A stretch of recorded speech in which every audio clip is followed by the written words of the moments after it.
जब आप नया घर बनवाते हो ना, गृह प्रवेश होता है, गृह प्रवेश समझते हो ना, तो नया घर जब बनता है तो पहला प्रवेश किसका होता है? बोलो, गाय का। जब नया घर बनता है तो प्रथम प्रवेश गौ माता का होता है। जब गाय प्रवेश करती है तब वो घर रहने के लायक होता है, तब उसे घर कहा जाता है। तो ये गाय की महिमा है। पर आज के सनातनी अब ये सब भूल चुके हैं और आजकल के लोग तो कुत्ते से अपना मुंह चटवाते हैं। आजकल लोग कुत्तों की पट्टी साफ कर रहे हैं। कुत्तों की पट्टी साफ करने में लोगों को शर्म नहीं आती, पर गाय का गोबर उठाने में लोगों को लाज आती है। बड़ी विडंबना है। बदल गया हमारा देश। हाँ, बोलिए गौ माता की।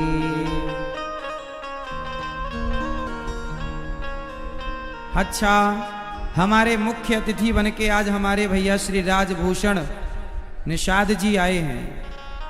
राज्य मंत्री हैं आप भारत सरकार से। एक बार सुंदर तालियां भैया श्री राजभूषण जी के लिए। बैठिए, स्वागत है आपका। श्री राजेश सिंह जी विधायक, आप भी पधारे हैं। बहुत बहुत स्वागत भैया श्री राजेश सिंह जी का। तो आपका बहुत बहुत स्वागत है। अतिथि के रूप में आप पधारे हैं। तो आप राज्य मंत्री जी हैं और विधायक जी हैं, मतलब देश के दो प्रधान सेवक जो सेवा कर रहे हैं राष्ट्र की, वो दो लोग यहाँ आज अतिथि के रूप में आए। दोनों के लिए सुंदर तालियां बजाकर इनका अभिवादन करें। बहुत बहुत स्वागत है आपका। सत्संग करते रहते हैं कि नहीं? ठीक है। तो आप बिहार से ही हैं। बिहार में बहुत सारी समस्याएं हैं, उन पर आप सब फटाफट काम करिए। बिहार को इतना सफल बनाना है कि भारत के अन्य राज्य जितने विकसित हो गए हैं उससे भी ज्यादा विकसित बिहार को होना है। और ये आप लोगों के कंधे पर बड़ी जिम्मेदारी है। मैं विशेषकर भारत के प्रत्येक नेता से तो कहूंगा, पर बिहार के प्रत्येक नेता से मैं कहूंगा कि अपने परिवार का मोह छोड़कर बिहार के प्रत्येक व्यक्ति को अपना परिवार मानकर और जितना जल्दी हो सके बिहार को विकसित किया जाए। पूरा बिहार परिवार है। अपने परिवार का मोह छोड़कर, अपने परिवार के लिए ना सोचकर केवल बिहार के लिए सोचा जाए। और मुझे विश्वास है कि बिहार के नेता यदि परिवार के बारे में ना सोचकर बिहार के बारे में सोचेंगे तो जो बिहार 50 साल में बदलेगा वो 5 साल में भी बदला जा सकता है, 10 साल में भी बदला। करने से सब होता है, देखो, ना करने से कुछ नहीं होगा। आज 77 साल हो गए देश को आजाद हुए, और आज 77 साल, लगभग 77 साल देश को आजाद हुए। 1947 में आजाद हुआ। उससे लेके आज तक बिहार में 77 साल में देखो जितना काम होना था उतना काम क्या, उससे आधे का आधा भी काम नहीं हुआ। बिहार में खुद का रोजगार होना चाहिए। युवाओं को काम ढूंढने बिहार से बाहर ना जाना पड़े। यहाँ अच्छी अच्छी फैक्ट्रियाँ हों, यहाँ अच्छा अच्छा आप लोग सेटअप लगाइए ताकि यहाँ के युवाओं को रोजगार मिल सके। यहाँ के लोगों को काम के लिए बाहर ना जाना पड़े। यहाँ के लोगों को गरीबी का सामना ना करना पड़े। खुद बढ़िया यहाँ मैं देखता हूँ जरूरत से ज्यादा गरीबी है बिहार में, पता है आपको? पूरे भारत में सबसे गरीब बिहार है। ऐसा जो आंकड़ा सरकारी कहता हो वो तो आप लोग जानते होंगे, पर जो मेरी आंखों का आंकड़ा कहता है वो यही कहता है। जो मैंने देखा मैंने यहाँ के घर देखे जो, वो बेचारे ऐसे घर बने हैं कि दीवार भी ईंट की नहीं है, घास की दीवार है। यहाँ लोग कहाँ कैसे रहते हैं? कुछ लोग घास की दीवार है और ऊपर छाया भी बहुत अच्छी नहीं है, तिरपाल डाल के बेचारे रहते हैं, तिरपाल, पॉलीथीन। ऐसी गरीबी अच्छी नहीं है। कम से कम मैं चाहूंगा कि बिहार में सबके पास खुद का रहने को अच्छा घर तो हो, कम से कम रोटी, कपड़ा, मकान, ये होना चाहिए। यदि रोटी, कपड़ा, मकान आपने जुटा दिया तो आप बहुत अच्छे नेता हैं। सबके पास क्या होना चाहिए? कम से कम 3 चीजें जो हमारी जरूरत है, रोटी, कपड़ा और, बोलो, रोटी, कपड़ा और मकान। बिहार को अभी बहुत टाइम नहीं लगेगा यदि सब करने पर खड़े हो जाए। नहीं जी, अब करना है, सुधार करना है, हो सकता है। अच्छा ये बताओ, मेरा एक सपना है, हमारे नेताजी बैठे हैं, आप नेता हैं, हम तो आपकी प्रजा हैं। हमारा एक सपना है, पता नहीं कौन सा नेता मेरे सपने को पूरा करेगा। मेरा एक सपना है कि भारत ऐसा हो, मैं एक भारत का सपना अपने भीतर लिए बैठा हूं। किस किस को अपना सपना सुनाऊं? सुनाऊं? मेरा सपना है कि मैं ऐसे भारत को देखना चाहता हूं। भारत में 3, ये बिहार की बात नहीं है, संपूर्ण भारत की बात मैं कर रहा हूं, जिसमें पूरा भारत है। मैं चाहता हूं कि मेरा भारत ऐसा हो। मेरे 3 सपने हैं। पहला सपना कि भारत की शिक्षा ऐसी हो कि मुख्यमंत्री का बेटा, प्रधानमंत्री का बेटा और रिक्शे वाले का बेटा एक साथ बैठकर पढ़ें एक स्कूल में। क्या ऐसा हो सकता है?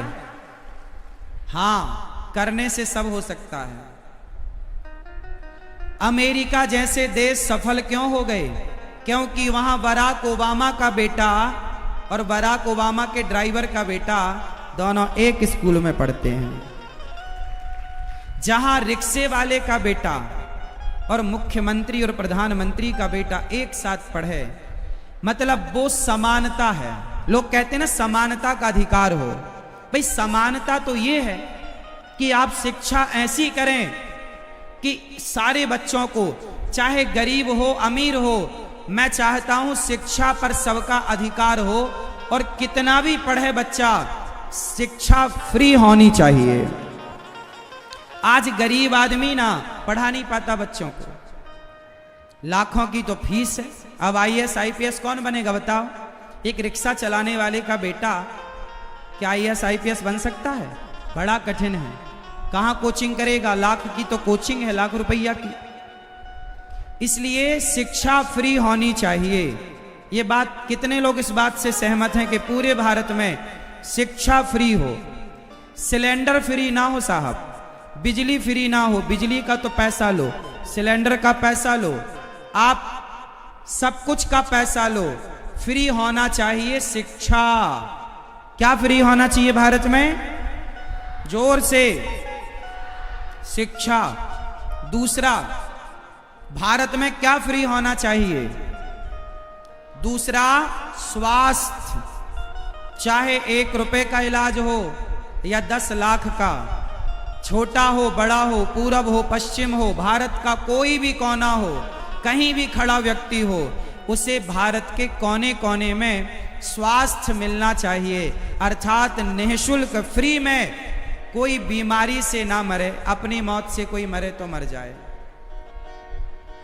परंतु बीमारी से ना मरे। सरकार को चाहिए कि वो फ्री की पॉलिसी ना देकर शिक्षा और स्वास्थ्य को फ्री करे। कितने लोग इस बात से सहमत हैं? सही, सहमत हो? हमारे नेताजी सहमत हैं कि नहीं इस बात से? सहमत हैं? ऐसा हो सकता है क्या? हो सकता है, हो सकता है, करने से सब हो सकता है। हम भारत को इतना शिक्षित कर दें, हम भारत को इतना शिक्षित कर दें, इतनी बढ़िया व्यवस्थाएं कर दें, और देखो माना कि टाइम लगेगा, पर शुरुआत आज होगी तो 10 से 15 साल में सब हो सकता है, 20 साल में सब कुछ हो सकता है। यदि आपके अंदर कर गुजरने की भावना है तो सब होगा। लेकिन हमारे देश में क्या है भाई, हमारे देश में ना नेताजी भ्रष्टाचार बहुत है। क्या बहुत है? आप लोग बहुत अच्छे नेता हैं, मैं तो आप लोगों से हाथ जोड़ के प्रार्थना करता हूं, ये घटना केवल बिहार की नहीं है, पूरे देश की एक घटना है। शायद आपके द्वारा ऊपर ये बात जाए। आज क्या होता है ना, सड़कें बनाते हैं और 4 महीने बाद खोद देते हैं। अरे सीवर की लाइन भूल गए, फलानी लाइन भूल गए। अब बताओ 1000 करोड़ रुपया में सड़क बनी, या 500 करोड़ में सड़क बनी, या 100 करोड़ में सड़क बनी, और आपने बनाई और 4 महीने बाद खोद दी। ये बात सही है कि नहीं नेताजी? सही है, हाँ या ना? मैंने कितने शहरों में देखा है कि सड़क बनाते हैं और 4 महीने बाद खोद देते हैं। आप लोग एक्शन नहीं लेते उन पर। ऐसे मूर्खों को क्या दंड है? अरे सीवर की लाइन पहले काहे नहीं डाली? पहले क्यों नहीं किया? बनाया फिर खोद दिया, तो वो पैसा कोई तुम्हारे बाप का था जो बर्बाद कर दिया? देश की जनता का टैक्स का पैसा था। अब दूसरी बार फिर सड़क बनेगी तो फिर उतना ही पैसा लगेगा। तो मेरा सवाल सारे नेताओं से है कि भाई सड़क ऐसी बनाओ कि कम से कम 50 साल तक उसे पलट कर ना देखना पड़े, तब तो विकास होगा। और हमारे यहां सड़कें ऐसी बनती हैं कि पहली बारिश आई तो सड़क बह गई, बाढ़ नहीं आई, केवल बारिश। क्यों? हमारे यहां एक कहावत है नेताजी, सस्ता रोवे बार बार और महंगा रोवे एक बार। तो सस्ते लोगों को क्यों ठेका देते हो? अच्छे लोगों को दो ठेका, जो अच्छी बनाए सड़कें बड़के। वैसे आपका दोष नहीं है, जो ये सब कार्य करते हैं, बड़े मंत्रिमंडल जो साइन करते होंगे, उस का काम है, उनका काम है। लेकिन कुल मिलाकर के देखिए हमारा देश नुकसान में जा रहा है। आप मानते हैं इस बात को?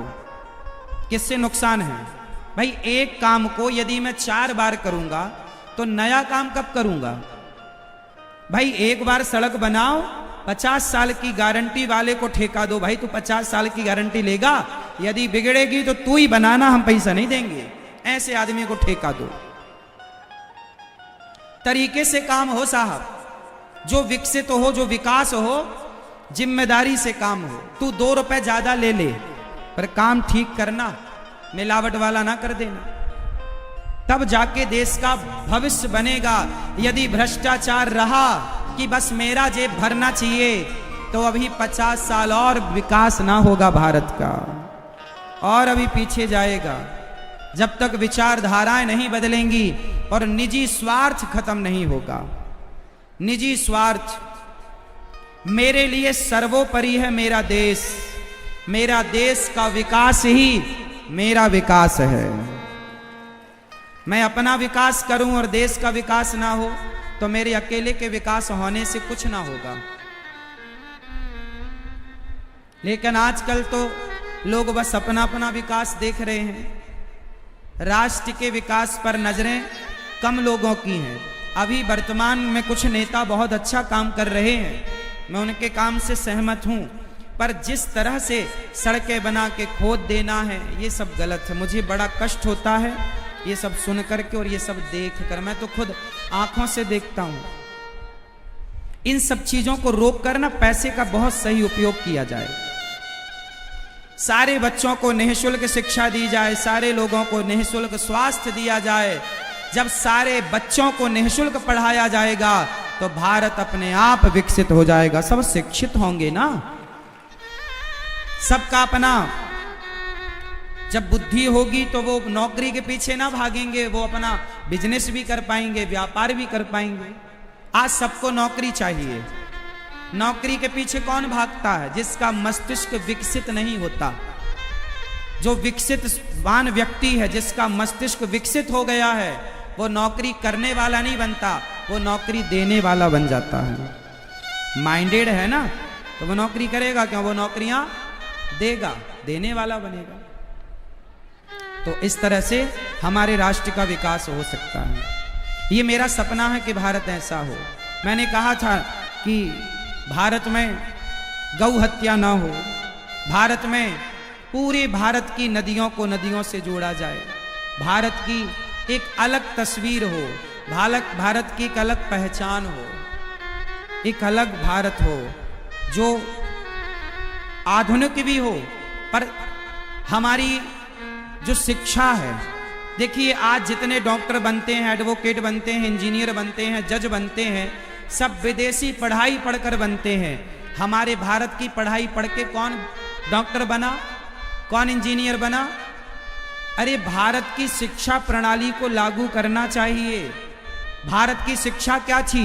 अच्छा बताओ, आज से 1000 साल पहले, लगभग 1000 साल से ज्यादा पहले मंदिर बनाया गया, जगन्नाथ जी का मंदिर बना। ये नालंदा विश्वविद्यालय जो बना, ये पुराना स्ट्रक्चर तो खड़ा है आज भी, जो आग लगाया खिलजी ने। क्यों? बात सही है? आप लोगों ने देखा होगा जाकर, ये पुराना स्ट्रक्चर है। बताओ उस समय जिन्होंने ये बनाया, कितने सारे मंदिर बनाए पुराने प्राचीन, कितनी बड़ी बड़ी इमारतें बनाई। क्या उस जमाने में इंजीनियर नहीं थे? क्या उस जमाने का आर्किटेक्चर नहीं था? सब कुछ था। वो क्या पढ़कर था? वो वेद पढ़कर, पुराण पढ़कर। जो हमारे दर्शन थे, हमारे उपनिषद थे, हमारी वैदिक पढ़ाइयों के बल पर ऐसे ऐसे आविष्कार हुए हैं। कोणार्क मंदिर बना था आज से 1400 साल पहले। कौन सा मंदिर? कोणार्क मंदिर, जगन्नाथपुरी के पास है। सूर्य मंदिर भी उसे कहा जाता है, तोड़ दिया था बाद में मुगलों ने, तो आज भी उसका ढांचा है। जो नया 10 का नोट है ना, उसमें उसकी फोटो भी छपी है, चित्र भी है। तो ये जो मंदिर है ना, 1400 साल पुराना है। जगन्नाथपुरी का मंदिर सैकड़ों हजारों साल पुराना है। आप रामेश्वरम का मंदिर उठाइए, हजारों साल पुराना है। रंगम का मंदिर उठाइए, हजारों साल पुराना है। मतलब 1000 साल पहले भी ऐसी चीज बनी जो आज की आधुनिकता में नहीं बन सकती। बात सही है? मतलब हमारे यहां शिक्षा थी या नहीं?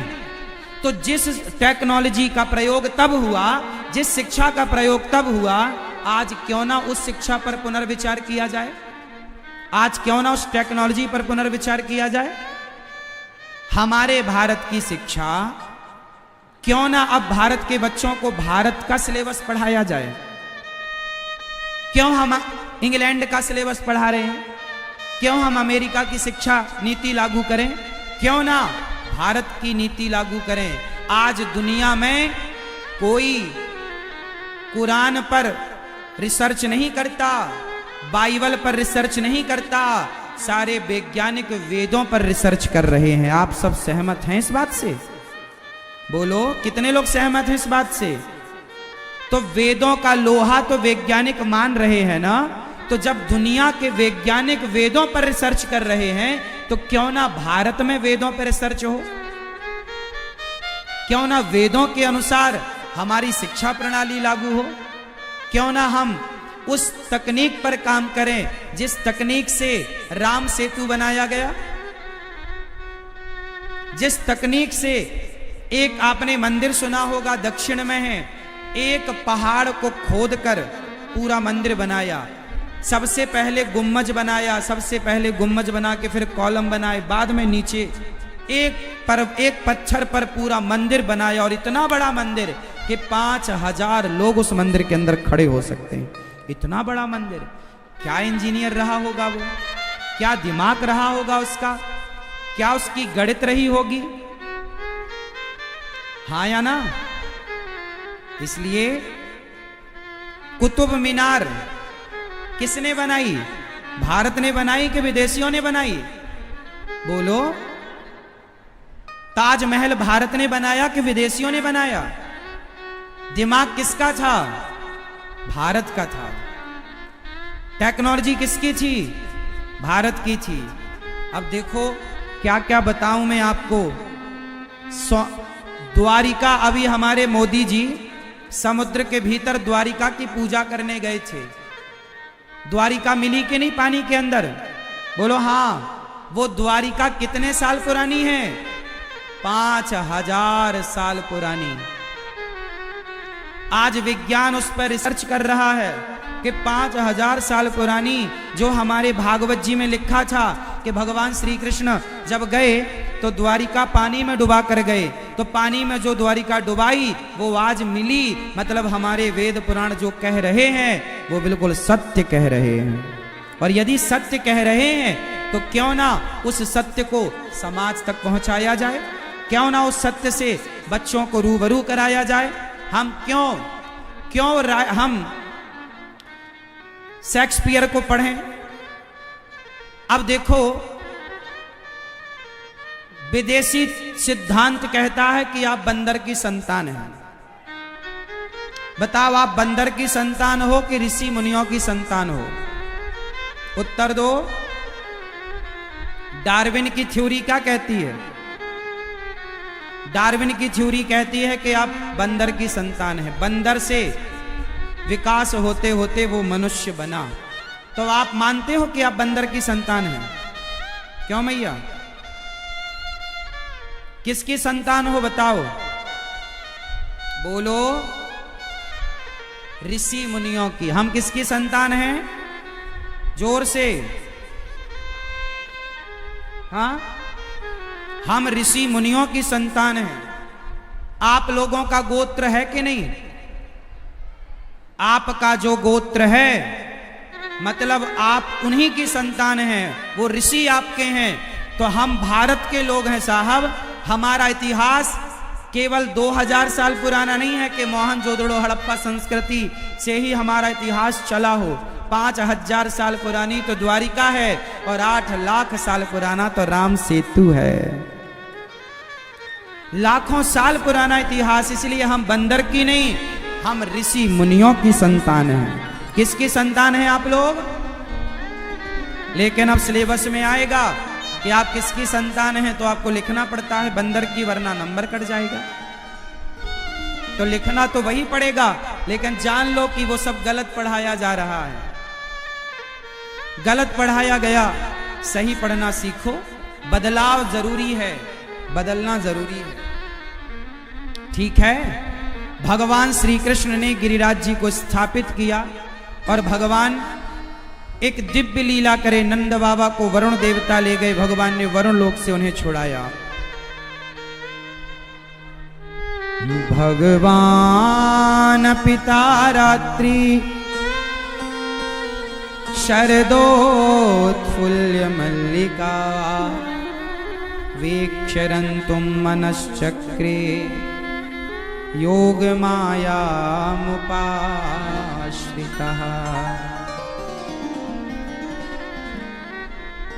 भगवान पिता रात्रि शरदोत्फुल्य मल्लिका वीक्षरन्तुं मनश्चक्रे योग मायामुपाश्रितः।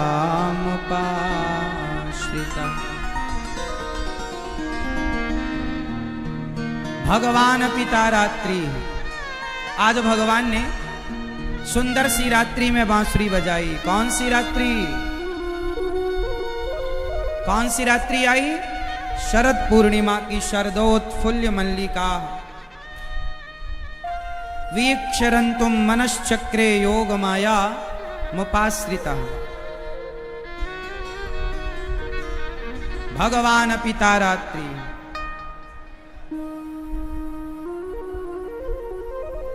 कौन सी रात्रि आई, शरद पूर्णिमा। आज भगवान ने होंठों पे बांसुरी रखी और प्रेम से बांसुरी बजाई। निशम्य गीतम तदनंग वर्धनम व्रजश्रियः कृष्ण गृहीत मानसा आजग्मुरन्योन्यमलक्षितोद्यमा स यत्र कांतो जवलोल कुंडला। भगवान पिता रात्रि, आज भगवान ने बांसुरी बजाई और गोपियों को बुलाया। आज भगवान का मन है रास रचाने का। क्या रचाने का मन है? जोर से, थोड़ा और जोर से। अच्छा बताओ, रास रचाना सही है कि गलत है? बोलो, आप लोग रचाते हो रास? हाँ? रास का अर्थ क्या है आप बताओ? रास किसे कहते हैं? तुम करो तो रास लीला, हम करें तो कैरेक्टर ढीला। अब बताओ, रास लीला और कैरेक्टर ढीला, क्या रास लीला में कैरेक्टर ढीला था? उत्तर दो। क्या रास लीला जो श्री कृष्ण ने रचाई गोपियों के साथ, क्या उस रास लीला में कैरेक्टर ढीला हुआ था किसी का? बोलो। तो फिर ये सेंटेंस क्यों बोला जाता है कि तुम करो तो रास लीला, हम करें तो कैरेक्टर ढीला? क्यों बोला जाता है बेटा बताओ? ये बॉलीवुड का षड्यंत्र है। ये बॉलीवुड का क्या है? षड्यंत्र, जो बॉलीवुड के द्वारा ये प्रचारित हुआ कि तुम करो तो रास लीला, हम करें तो कैरेक्टर ढीला। इससे क्या हुआ कि भगवान श्री कृष्ण के चरित्र पर उंगली खड़ी हो गई। इससे क्या हुआ? श्री कृष्ण के चरित्र पर क्या खड़ी हो गई? उंगली। अब मुझे आप लोग बताओ, मैया ओ मेरी माँ, बैठ जाओ मेरी माँ, लाल पीली मैया बैठो मेरी माँ।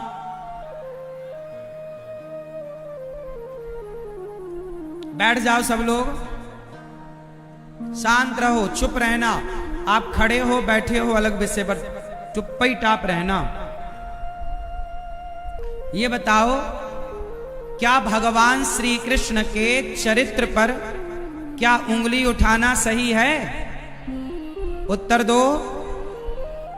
तो फिर रास लीला में हुआ क्या था? चश्मा वाले बताएंगे। दादाजी, आपकी मूछें काली हैं कि मेहंदी पोती है आपने? क्यों? नहीं, मेहंदी लग रही है। मूछें काली हैं नेचुरल के पोती है? कुछ पोती है। अच्छा, तो चलो बताओ, बैठो सब लोग। दादाजी, ओ बोतल वाले दादाजी, अरे इस उम्र में तुम कथा सुन लो प्रभु।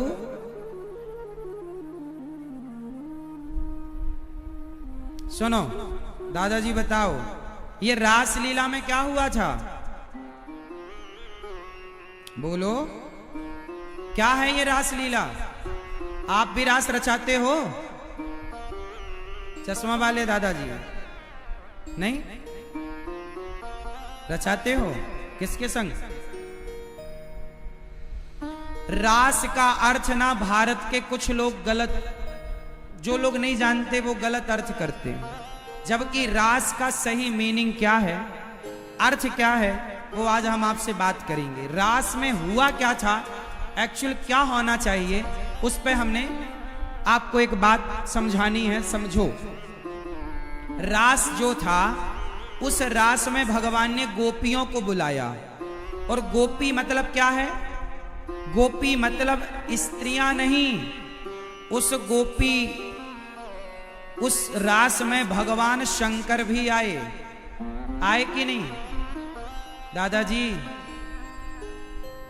रास जब भगवान ने रचाया तो शंकर जी आए थे कि नहीं? ये दादाजी बताएंगे। शंकर जी आए थे कि नहीं? हाँ या ना? चश्मा वाले भैया, शंकर जी आए कि नहीं? तो शंकर जी क्या बन करके आए थे? जोर से। हाँ, तो अब ये बताओ, शंकर जी भी गोपी बनकर आए, तो मतलब ये सिद्ध हो गया कि गोपी स्त्रियों का नाम नहीं है। गोपी मतलब स्त्री नहीं, गोपी एक भाव है। गोपी क्या है? गो मतलब इंद्रियां, बोलो गो मतलब, पी मतलब पीना। जिन्होंने अपने भीतर की संपूर्ण वासनाओं को, गलत इच्छाओं को जिसने समाप्त कर दिया हो पीकर। जैसे लोग कहते हैं ना, हम गुस्सा पी गए, हम क्रोध पी गए, मतलब क्रोध को कंट्रोल कर लिया। पीना मतलब कंट्रोल। लोग कहते हैं ना, हमें बहुत गुस्सा आया पर हम गुस्सा पी गए। ऐसा बिहार में बोलते हैं कि नहीं? क्यों? हम गुस्सा पी गए। पी गए मतलब हमने अपने गुस्से को कंट्रोल किया। तो गो मतलब इंद्रियां, पी मतलब पीना। जिन्होंने अपने इंद्रियों को, अपनी इच्छाओं को जिसने कंट्रोल किया है, उनका नाम गोपी है। जिन्होंने अपने भीतर की वासनाओं को कंट्रोल किया है, उनका नाम, हाँ, तो गोपियों के संग। अच्छा ये बताओ, शंकर जी की इच्छाएं कंट्रोल है या नहीं? शंकर जी ने तो कामदेव को जला दिया था, हाँ या ना? आप में से कितने लोगों को यह बात पता है कि शंकर जी ने तीसरी आंख खोल के कामदेव को जलाया था? किस किस को पता है? जिसको पता है वो कृपया हाथ उठाएं। दादाजी सुन रहा है ना तू मैया? बताओ, शंकर जी ने कामदेव को जलाया था या नहीं? तीसरी आंख खोलकर जब कामदेव आया शंकर जी का ध्यान भंग करने, तो शंकर जी की तीसरी आंख खुली और कामदेव जलकर, जो शिव कामदेव को जलाने वाले हैं वो शंकर जी कहते हैं, हे कन्हैया अपने रास में हमें सम्मिलित कर लो। मतलब ये रास कोई काम वासना की लीला नहीं, ये तो भक्त का भगवान से मिलन था। रास मतलब भक्त भगवान का, बोलो, मिलन। शंकर जी कह रहे हैं हमें रास में सम्मिलित कर लो। तो क्या शंकर जी कोई काम वासना लेकर गए थे रास में? इसका मतलब जो लोग रास को काम वासना की दृष्टि से देखते हैं, उनकी दृष्टि गलत है। सोचिए कि इस संसार में ऐसे लोग भी हैं जो भगवान को भी गलत दृष्टि से देखते हैं, भगवान की भी परिभाषा गलत करते हैं। ऐसे लोग भी हैं जो भगवान पर उंगलियां खड़ी करते हैं। क्यों? क्योंकि वो सत्य को जानते नहीं हैं, सत्य से उनका परिचय नहीं है, इसलिए भगवान पर उंगलियां खड़ी करते हैं। यदि समाज भगवान पर उंगलियां खड़ी कर सकता है, तो आप पर और हम पर कोई उंगलियां खड़ी करे, इसमें क्या आश्चर्य है? तो रास का सीधा सा अर्थ है भक्त और भगवान का। जोर से। अच्छा मुझे दूसरी बात बताओ। अच्छा ये बताओ कि किसी लड़के के अंदर, किसी लड़की के अंदर माना कि काम वासना है, कोई लड़का या कोई लड़की, कोई पुरुष या कोई स्त्री काम वासना में डूबा है या डूबी है, तभी उसके माता पिता आ जाएं, लड़की के या लड़के के, तो माता पिता को देखकर काम वासना खत्म हो जाती है कि बढ़ जाती है? जोर से, जोर से, फास्ट। सबको उत्तर इसलिए देना है क्योंकि इसी उत्तर से अभी मैं कुछ समझाऊंगा। समाप्त तो होगी कि बढ़ेगी? जोर से बोलो। क्यों? क्या होगा? खत्म हो जाएगी ना। जब माता पिता को देखते ही लड़का और लड़की की वासना समाप्त हो जाती है, तो जरा विचार करो, जब जगत का पालनहार तुम्हारे सामने आकर खड़ा होगा तो क्या उसे देखकर तुम्हारी वासना खड़ी रहेगी या समाप्त हो जाएगी? उत्तर दो। भगवान को देखकर भी क्या वासना रहेगी? बोलो कि चली जाएगी। तो गोपियों के सामने कौन खड़ा है? साक्षात भगवान कृष्ण। क्या कृष्ण को देखकर, क्या भगवान को देखकर भी किसी की वासना रह सकती है? जहां काम तहां राम नहीं, जहां राम तहां काम। इस भाव से जरा समझिए कि जहां भगवान होते हैं वहां कोई बुराई नहीं होती, वहां वासनाएं नहीं होती। वासनाएं वहां होती हैं जहां भगवान। तो जब गोपियों के मन में भगवान थे, चित्त में भगवान थे, तो क्या वासना का स्थान रहा होगा? उत्तर दो। अच्छा, तो गोपियां भगवान को किस रूप में प्यार करती थीं? उत्तर दो। गोपियां कृष्ण को किस रूप में भजती थीं? जोर से चलो बताओ। मीराबाई ने कृष्ण को किस रूप में भजा? मैया, ओ मेरी पंचायती मैया, बोलो मेरी मां, तुम तो कुछ बोल ही नहीं रही हो। बताओ, मीराबाई ने श्री कृष्ण को किस रूप में भजा? हाँ, क्या? दिल रूप में? हाँ, जोर से। मैया, रोज मैं कहता हूं 2-4 रोटी और ज्यादा खाओ, कल 15 रोटी खा के आना, थोड़ा बोल पाओ। मीराबाई ने कृष्ण को किस रूप में भजा? पति के रूप में। किस रूप में भजा? जोर से। पति के रूप में। अब बताओ कि मीराबाई का पति के रूप में भजना श्री कृष्ण को सही था कि गलत था? बोलो। सही था।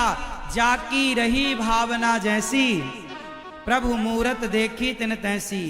मीरा चाहे पति के रूप में भजे, हम लोग क्या कहते हैं? त्वमेव माता च पिता त्वमेव, त्वमेव बंधु च सखा त्वमेव, त्वमेव विद्या द्रविणम त्वमेव, त्वमेव सर्वम।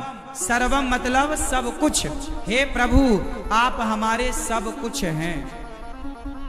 तो जो जिस भाव से भजता है भगवान उसे उस भाव से मिलते हैं। तो मीरा ने पति के रूप में भजा तो भगवान पति के रूप में मिले। उसी तरह गोपियां श्री कृष्ण को अपने पति के रूप में भजा करती थी। पति में कुरुते नमः, मैं कृष्ण को अपना पति मानती हूं। आप में से कितने लोग कृष्ण को अपना पति मानते हैं? मैया, आपके पति का नाम क्या है? क्या है? घोचूलाल? हाँ? क्या नाम बताया मैया? क्या नाम है आपके पति का? मैया, लाल मैया, क्या नाम है आपके पति का? हाँ? हाँ, मनसुखा।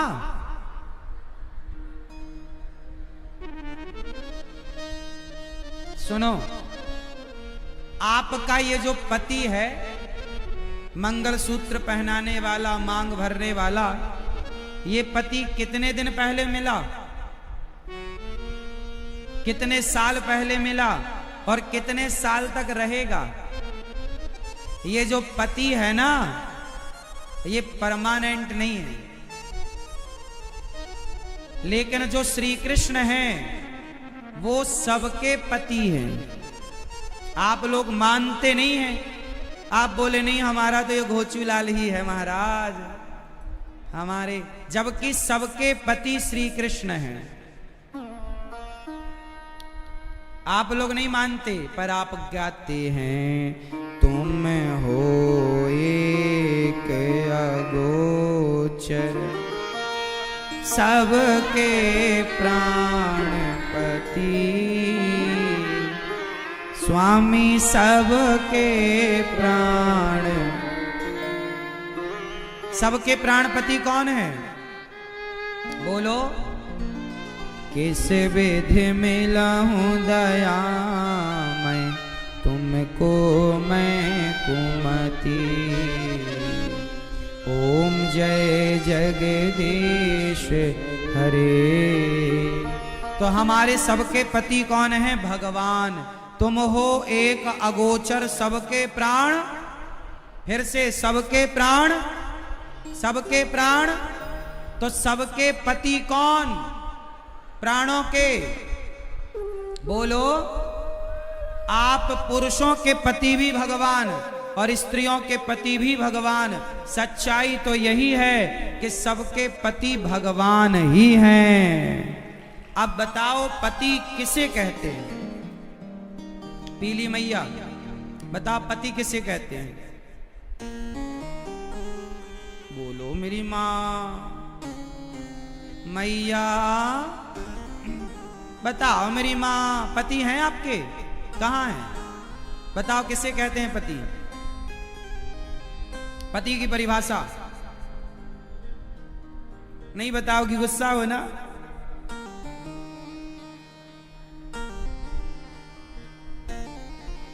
ये मैया बताएंगे, पीछे वाली पीली मैया। बताओ पीछे मैया, ओ झोला वाली मैया। इधर चली मैं उधर चली, यहां से उठकर उधर चली, वहां से उठकर इधर चली, बस चली चली। बैठ भी लो मेरी माँ। आज और सुन लो, कल और सुन लेना, परसों से फिर हम नहीं कहेंगे कि बैठो। फिर तो घर में ही रहना है। कौन सा घर तुम्हारा भागा जा रहा है? 2 दिन और झेल लो हमें। सुनो, चलो बताओ पति किसे कहते हैं? ये मैया बताओ। हाँ बैठे बैठे बताओ, आप बताओ, हम समझ लेंगे।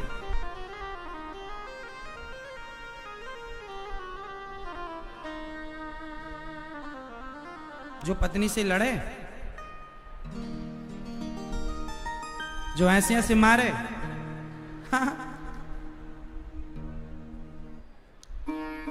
पति किसे कहते हैं? पा रक्षणे धातु से पति बनता है। पा शब्द जहां मिले वो रक्षा अर्थ में होता है। पा अक्षर जहां मिल जाए वो किस अर्थ में है? रक्षा। इसलिए कहते हैं पति आपके कौन? सबके पति राष्ट्रपति, सबका पति सेनापति। सेनापति को भी सेनापति बोलते हैं, राष्ट्रपति को भी पति। पति मतलब होता है रक्षा करने वाला। इसलिए राष्ट्रपति के अंडर में सारी सेना होती है और सेनापति के अंडर में सारी सेना होती थी उस जमाने में, जब सेनापति का जमाना था। तो जो रक्षा करे उसका नाम है पति। तो जो अपनी पत्नी को पतित होने से बचाए, जो पति अपनी पत्नी को परमेश्वर तक पहुंचा दे, उसका नाम है पति। जो अपने पत्नी की रक्षा करे सब तरह से, पत्नी की हर, जैसे रावण चुराया सीता मां को, तो राम ने पति धर्म निभाया और रावण को मारकर सीता मां की रक्षा करी कि नहीं? पति का धर्म है कि वो पत्नी की रक्षा करे। रक्षा करने वाले को पति कहते हैं। और केवल शारीरिक रक्षा ना करे, जो हर बुराई से बचाए। यदि आपकी पत्नी गलत जा रही है तो आप अपनी पत्नी को समझाओ, गलत ना जाओ। अपनी पत्नी को इतना खुश रखो, प्रसन्न रखो, उसका ख्याल रखो कि वो सब प्रकार से आप में समर्पित रहे। ये पुरुष का कर्तव्य है। अब पुरुष लोग क्या करते हैं? कुछ पुरुष मारते हैं पत्नी को। अब जो रक्षा करने वाला था वही मारने लग जाए तो यहां तो पति की परिभाषा ही बदल गई। हाँ या ना? तब आप भैया मारते हो पत्नी को कभी कभी? सही, कभी कभी मारते हो? नहीं भैया मारते हैं ये? नहीं। तो पत्नी की जो रक्षा करे वो पति है। अच्छा, पत्नी किसे कहते हैं? अब आप बताओ पत्नी किसे कहते हैं? हाँ, आपकी शादी हो गई? तुम काहे बता रहे हो फिर पत्नी की परिभाषा? हाँ? अभी तो तुम्हारी हुई नहीं है, जब आएगी तो अपने आप पता चल जाएगा पत्नी किसे कहते हैं। आप बताओ पत्नी किसे कहते हैं? मैया आप बताओ पत्नी किसे कहते हैं? बोलो मेरी मां। नहीं बोलोगी आप चश्मा वाली मैया? पत्नी भी पा अक्षर से बनी है, पा शब्द है, तो पत्नी मतलब पा रक्षणे धातु वहां भी है। तो जो पत्नी अपने पति की रक्षा करे, कैसी रक्षा करे? तुम्हारा पति पराई स्त्री में जा रहा है, तुम्हारा पति पराई औरत में जा रहा है, तो पराई स्त्री से पति को बचाना, पराई नजर से पति को बचाना। जो पत्नी अपने पति को हर पराई स्त्री पराए समाज से बचाए और एक सही मार्ग पर पति को ले जाए, जो पत्नी अपने पति को पतन से बचाए और परमेश्वर से जोड़ दे, उसका नाम पत्नी है। पत्नी का धर्म है कि तुम्हारा पति गलत ना हो।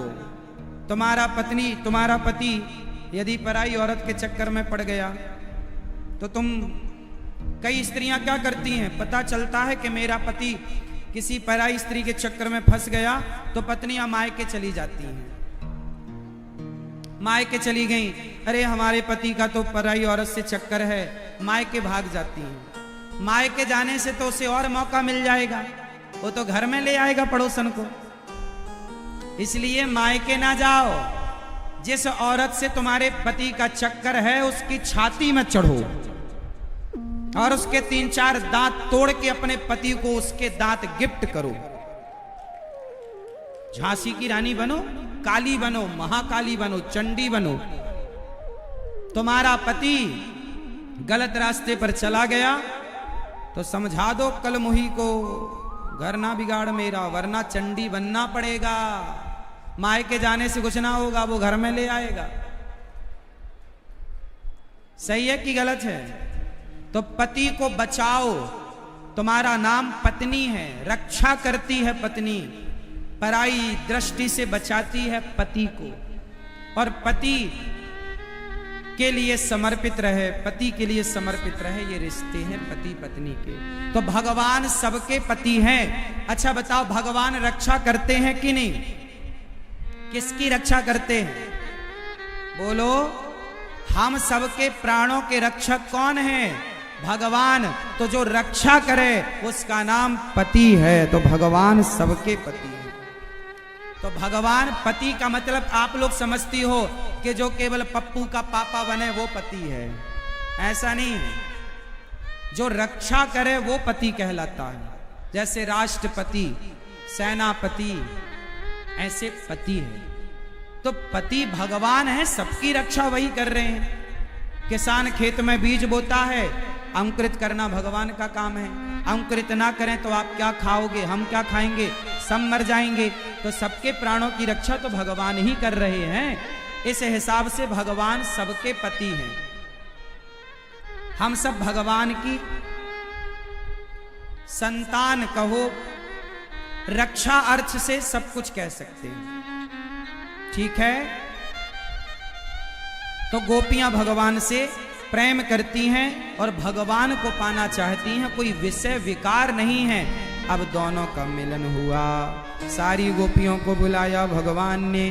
दोहन्त्योभिययो काश्चित् दोहम हित्वा समुत्सुकाः पयोधिश्रित्य संयाव मनुद्वास्या पराययोः।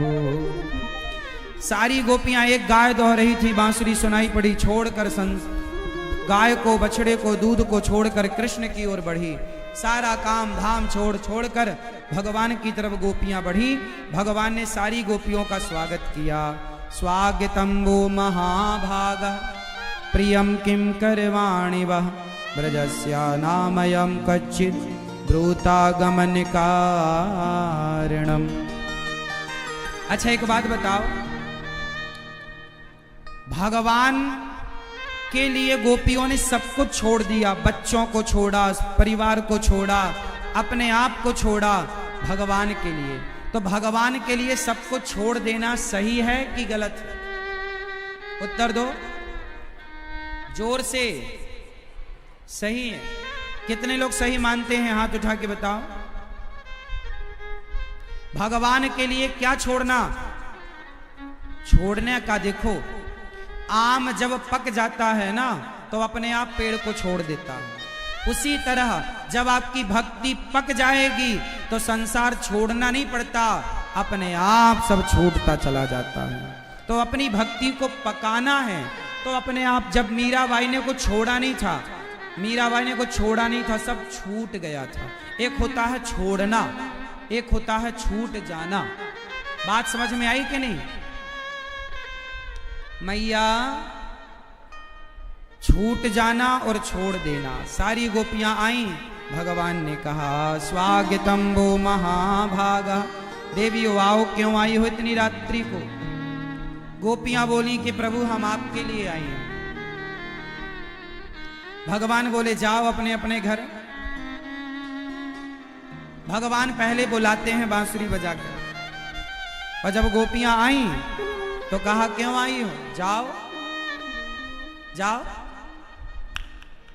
जाओ अपने अपने घर।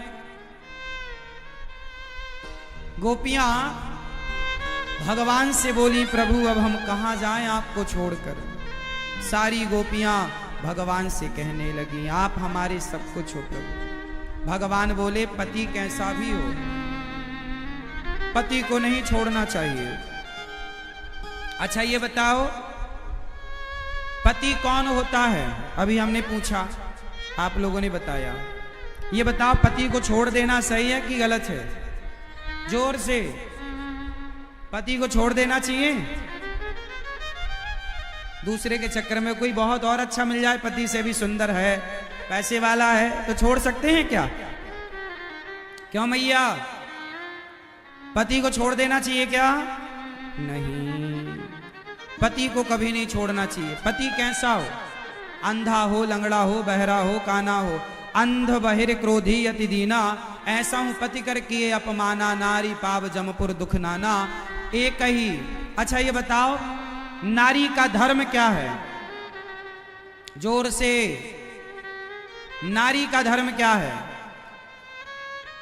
मैया कुछ बता नहीं रही हो मेरी माँ, वो सीक्रेट है क्या? नारी का धर्म क्या है बताओ? नारी के कितने धर्म होते हैं? उत्तर दो। नारी के कितने धर्म होते हैं? ये लाल मैया बताएंगी। कितने धर्म होते हैं नारी के बताओ? पीछे वाली मैया, नारी के कितने धर्म होते हैं?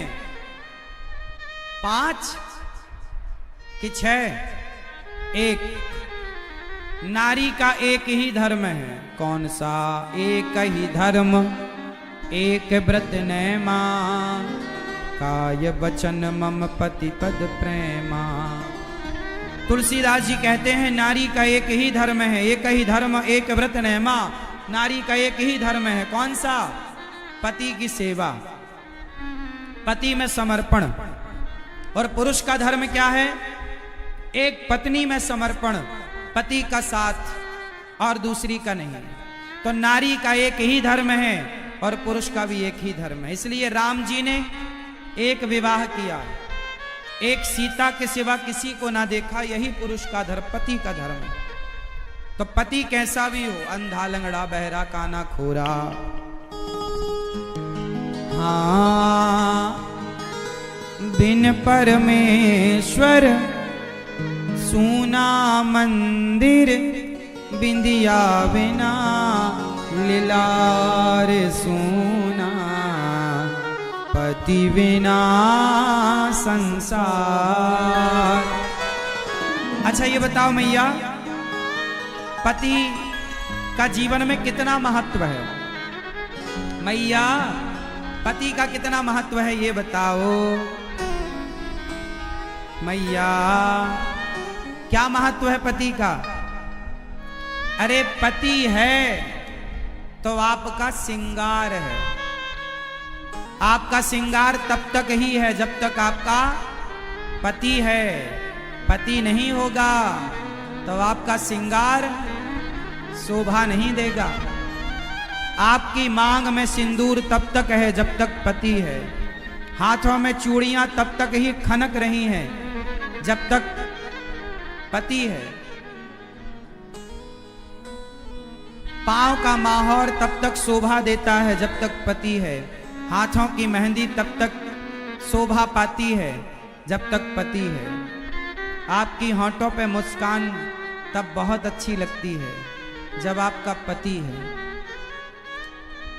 आपके शरीर पे लाल साड़ी तब तक ही है जब तक आपका पति है। इसलिए पति आपका श्रृंगार है। पति का सम्मान करना चाहिए, रिश्तों का आदर करना चाहिए। कई बार हम रिश्तों को रहते समझ नहीं पाते और रिश्ते जब चले जाते हैं तो रोते हैं। पति है तो लोग पति की कदर नहीं करते कुछ लोग, और पति के ना रहने पर पति की यादों में फिर रोना होता है। एक स्त्री अपने पति से बोली, किसी बात को लेके नाराज हो गई। पति मनाता रहा, अरे सुनो भाग्यवान मान जाओ, हम ऑफिस जा रहे हैं, जरा हमें नाश्ता दे दो, टिफिन पैक कर दो। पत्नी ने बात नहीं की, कुछ बनाया नहीं।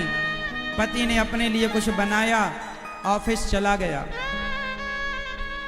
शाम को आया तो पत्नी ने फिर बात नहीं की। उसने कहा थोड़ी बात कर लो, अच्छा एक काम करो हमें भोजन दे दो, भूख लगी है। पत्नी ने थाली नहीं लगाई, उसने खुद से निकाला और पति ने अपने से खा लिया। शाम को दोनों पति पत्नी अपनी अपनी करवट लेकर सो गए। पति मनाता रहा, बात करता रहा, पर पत्नी मानी नहीं। सुबह वो फिर काम के लिए चला गया। वो पत्नी अपने बच्चे को छोड़ने स्कूल गई और जब स्कूल से लौटी तो उसके घर में भीड़ लगी थी।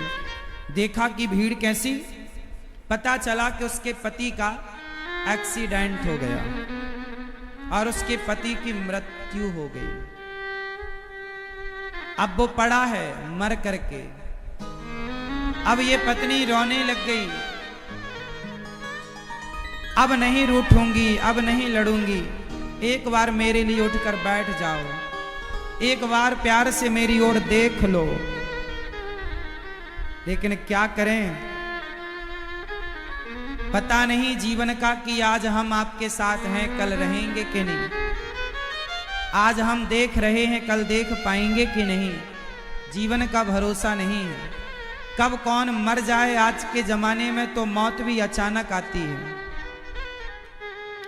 पहले तो आदमी एक उम्र में जाके मरता था, एक बुढ़ापे की दहलीज में जाके प्राण त्यागता था। आज तो मौत का भरोसा नहीं कि कब कहां आके खड़ी हो जाए, किस उम्र में आकर खड़ी हो जाए। आदमी अच्छा खासा चलता फिरता हार्ट अटैक हो जाने के कारण मर जाता है, खड़ा खड़ा गिर जाता है। इसलिए जिन घड़ियों में हंस सकते हो उन घड़ियों में रोए क्यों। पति पत्नी के रिश्ते हैं, प्यार मोहब्बत से निभा लो।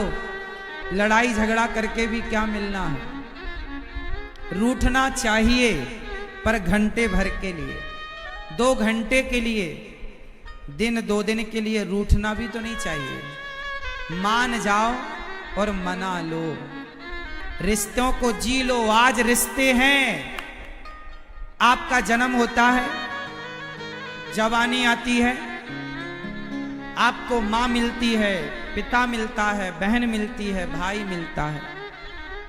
आपके परिवार में सब लोग हैं, माता है, पिता है, भाई है, बहन है, सब है ना। शादी हो गई तो एक नया मेहमान और आ जाता है, पत्नी, पति।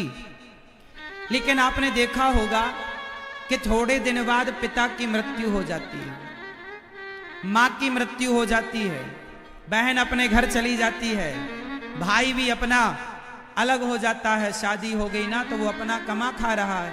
अब आप बचते हैं, आप और आपकी पत्नी, फिर आपके बच्चे होते हैं, आप 2 से 3 होते हैं, फिर 3 से 4 होते हैं, फिर क्या होता है, आपके बच्चों का ब्याह हो जाता है, बेटा भी सेटल हो गया, बेटी भी सेटल हो गई, फिर आप कौन बचे, 2 बचे।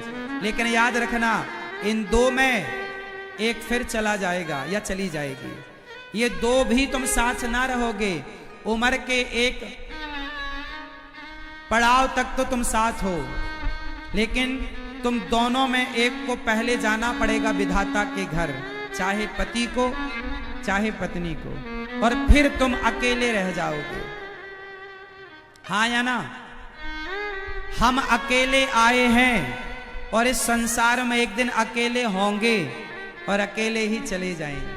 तो जब तक साथ हो ना, प्यार मोहब्बत से जीवन गुजारो, हंसो मुस्कुराओ, नाचो गाओ, जी लो अपनी जिंदगी। एक दिन अकेले तो रहना ही है। बातें करो, खुश रहो, हम तुम्हारे काम आएंगे, तुम हमारे काम आना, बस यही तो जीवन है। अकेले रह जाओगे, लड़ झगड़ के क्या पाओगे? छोड़ो कल की बातें, कल की बात पुरानी, नए दौर पर मिलके लिखेंगे फिर से नई कहानी। प्रेम से रहो। पति कौन है? सिंगार है। हाँ, पति बिन परमेश्वर, सूना मंदिर, बिंदिया बिना लीलार सूना, पति बिना संसार। पति ही जप है, पति ही तप है, पति ही है करतार। पति ही जप है, पति ही तप है, पति ही है करतार।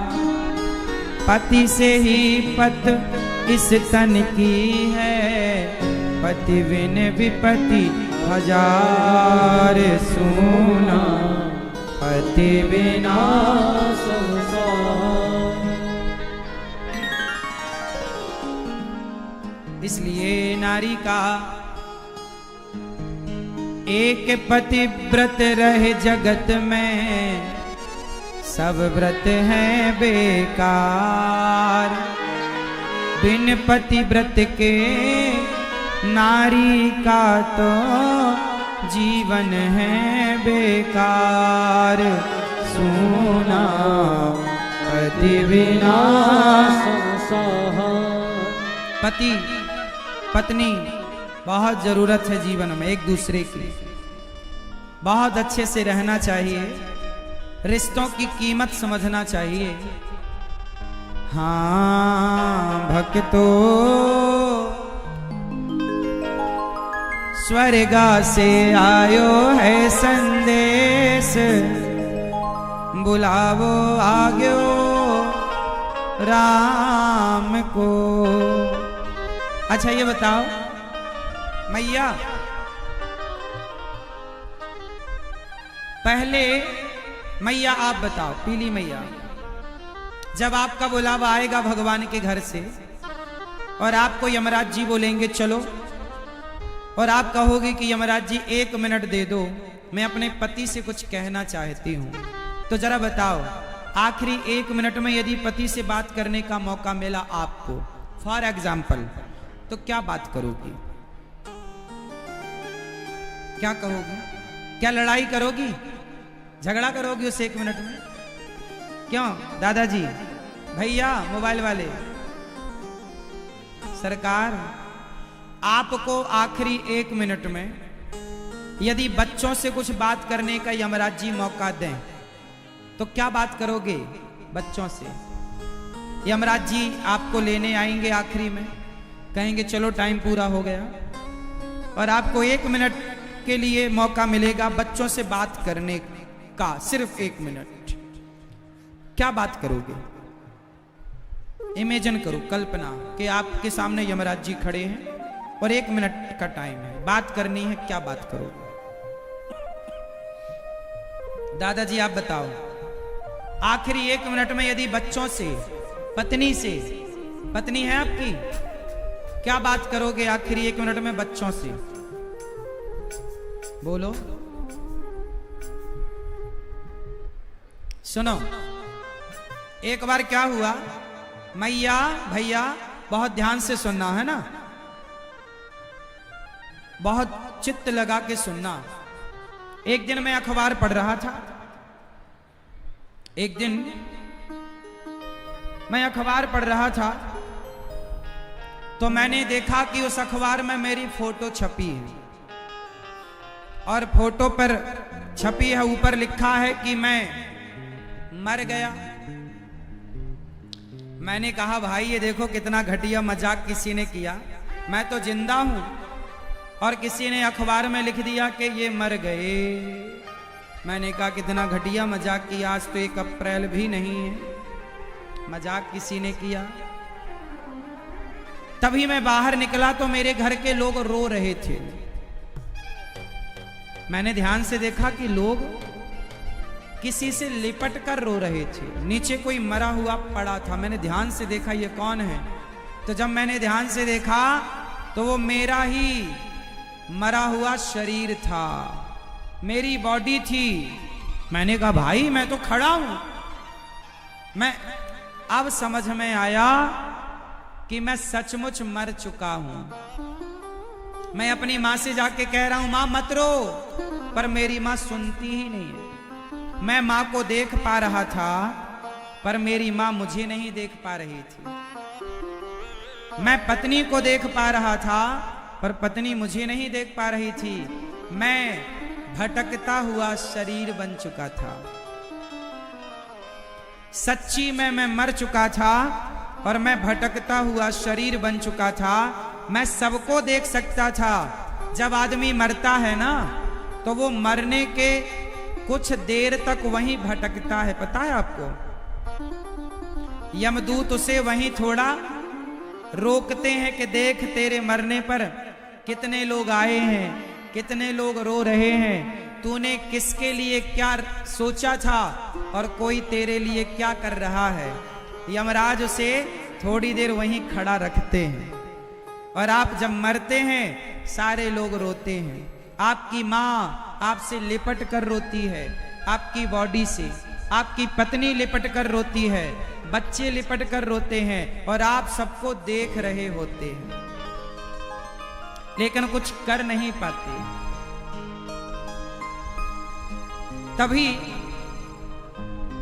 तभी मैंने यमराज जी से कहा, यमराज जी 1 मिनट का समय दे दो, मैं अपनी मां से कुछ कह दूं, पत्नी से कुछ कह दूं।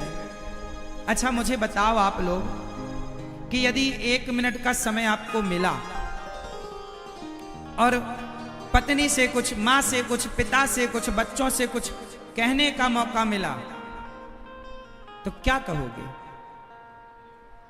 क्या उस 1 मिनट में कोई शिकायत करोगे अपनी पत्नी से कि तुम काली हो, सांवली हो, ये हो? क्या तुम अपने पति से कोई शिकायत करोगे? सच्ची बताएं, 100 साल का आपके पास जीवन हो और 100 साल में कई बार हम वो समझ नहीं पाते जो आखिरी के 1 मिनट में समझ में आता है। हाँ या ना? कहते हैं ना, जो चीज हमारे पास होती है उसकी कदर नहीं होती। और बताओ आपके पास क्या है? बताओ क्या है आप लोगों के पास? वो कौन सी चीज है जो आप लोगों के पास है पर उसकी कदर नहीं है? बताओ क्या? बोलो बोलो बोलो। जीवन। आपके पास सांस है, आपके पास प्राण है, आपके पास जीवन है, आप जिंदा हैं। आप जीवन अभी है, आप जिंदा हैं, आप देख सकते, बोल सकते, लेकिन जब आखिरी 1 मिनट बचेगा, उसके बाद आप ना बोल सकेंगे, ना देख सकेंगे, ना चल सकेंगे। आज आप माफी मांग सकते हो, भैया मुझे माफ कर दो। आप अपनी मां से माफी मांग सकते हो, लेकिन जब मौत सामने आके खड़ी होगी ना, तो माफी मांगने का भी टाइम ना होगा।